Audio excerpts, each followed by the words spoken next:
नमस्कार दोस्तों, आज हम कक्षा 12वीं के रसायन विज्ञान का पहला अध्याय ठोस अवस्था शुरू करने जा रहे हैं। वीडियो को शुरू करने से पहले आइए देखते हैं हम कौन कौन सी चीजें पढ़ने वाले हैं। इस वीडियो में हम सबसे पहले ठोस अवस्था का परिचय पढ़ेंगे।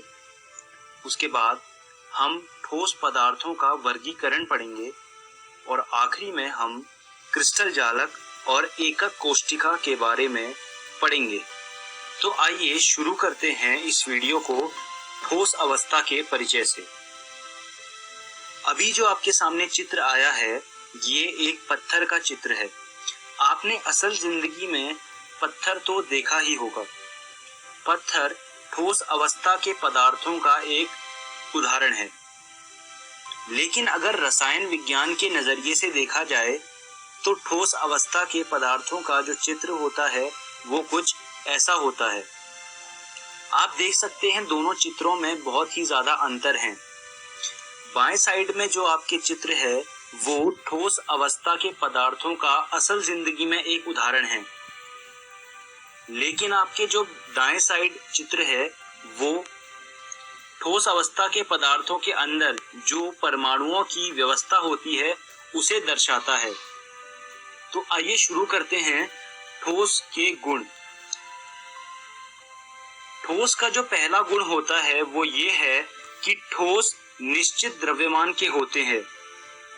इसका मतलब ये हुआ कि ठोस का जो द्रव्यमान होता है वो समय के साथ नहीं बदलता, लेकिन अगर हम बाहर से कोई बल लगाए या फिर ताकत लगा के उसके द्रव्यमान को बदलने की कोशिश करें तो ये हो सकता है। उसके साथ ठोस का जो आयतन होता है वो भी निश्चित होता है एवं ठोस का आकार भी निश्चित होता है। ठोस का आकार निश्चित होता है, इसका मतलब ये हुआ कि ठोस का आकार समय के साथ नहीं बदलता, लेकिन एक संभावना है कि अगर हम बाहर से एक ताकत लगाएं या बल लगा के उसका आकार बदलने की कोशिश करें तो ऐसा हो सकता है। ठोस का दूसरा गुण ये है कि ठोस में अंतराण्विक दूरियां जो होती हैं वो लघु होती हैं। अंतराण्विक दूरियां क्या होती हैं? कोई भी एक ठोस अणुओं से बना होता है। दो अणु के बीच में जो दूरी होती है उसे अंतराण्विक दूरी कहते हैं। ठोसों में जो अंतराण्विक दूरियां होती हैं वो लघु होती हैं। तीसरा जो गुण है वो ये है कि ठोसों में अंतराण्विक बल होते हैं जो वो प्रबल होते हैं। मतलब जो ठोसों के दो अणुओं के बीच में बल लगता है वो बहुत ही प्रबल होता है, या अगर अंग्रेजी में कहें तो वो बल स्ट्रांग होता है, मजबूत होता है। यही कारण होता है कि जो ठोस होते हैं उसके अणु आपस में बहुत अच्छे से चिपके रहते हैं, उन्हें अलग कर पाना थोड़ा मुश्किल होता है। अब बात करते हैं चौथे और आखिरी गुण की। वो ये है कि ठोस कठोर होते हैं। ये गुण हम अपनी असल जिंदगी में देख सकते हैं। जैसे आप किसी पत्थर की बात करें, पत्थर कठोर होता है, या फिर अगर आप लोहे की बात करें, लोहा भी कठोर होता है। तो चौथा गुण यही बताता है कि ठोस कठोर होते हैं। अब बात करते हैं ठोस पदार्थों के वर्गीकरण की। ठोस पदार्थ दो वर्गों में विभाजित होते हैं। जो पहला वर्ग होता है वो होता है क्रिस्टलीय ठोस। इसको अंग्रेजी में क्रिस्टलाइन सॉलिड भी कहा जाता है। क्रिस्टलीय ठोस क्या होते हैं? ये वो ठोस होते हैं जिसमें परमाणु एक निश्चित व्यवस्था में लगे होते हैं। आप चित्र में देख सकते हैं कि जो परमाणु हैं वो एक निश्चित व्यवस्था में लगे हुए हैं, लेकिन उसके विपरीत होता है अक्रिस्टलीय ठोस, जिसे अंग्रेजी में अमॉर्फस सॉलिड भी कहा जाता है। अक्रिस्टलीय ठोस में जो परमाणु होते हैं वो किसी भी एक अनिश्चित व्यवस्था में लगे होते हैं। तो ये होते हैं अक्रिस्टलीय ठोस।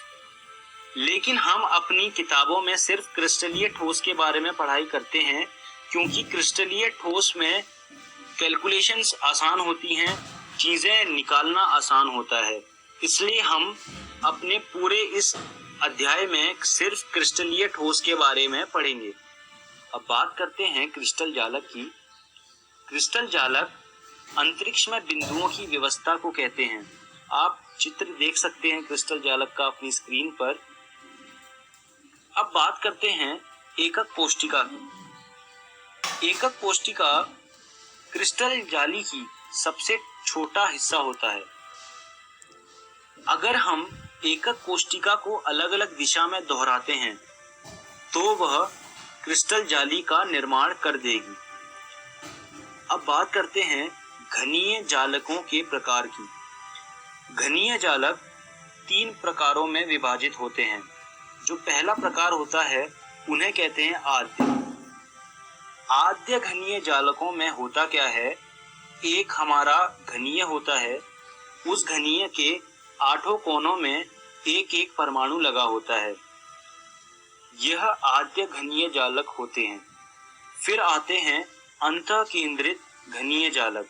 अंतः केंद्रित घनीय जालकों में होता क्या है, घनीय के 8 कोने होते हैं, 8 कोनों में एक एक परमाणु लगा होता है और घनीय के बीचों बीच एक परमाणु मौजूद होता है। इसे कहते हैं अंतः केंद्रित घनीय जालक। जो आखिरी प्रकार है उसे कहते हैं फलक केंद्रित घनीय जालक। फलक केंद्रित घनीय जालक में क्या होता है, जो घनीय होता है उसके 8 कोनों पे एक एक परमाणु लगा होता है और 6 के 6 फलक के बीचों बीच एक एक परमाणु मौजूद होता है। इसे कहते हैं फलक केंद्रित घनीय जालक। अब हम वीडियो के अंत में आ गए हैं, तो आइए देखते हैं कि आज की इस वीडियो में हमने क्या सीखा। सबसे पहले हमने ठोस के परिचय के बारे में पढ़ा। उसके बाद हमने ठोस पदार्थों का वर्गीकरण किया और उसके बाद हमने क्रिस्टल जालक और एकक कोष्ठिका के बारे में पढ़ा। मैं उम्मीद करता हूँ आपको मेरी पढ़ाई हुई ये सब चीजें समझ आई होंगी।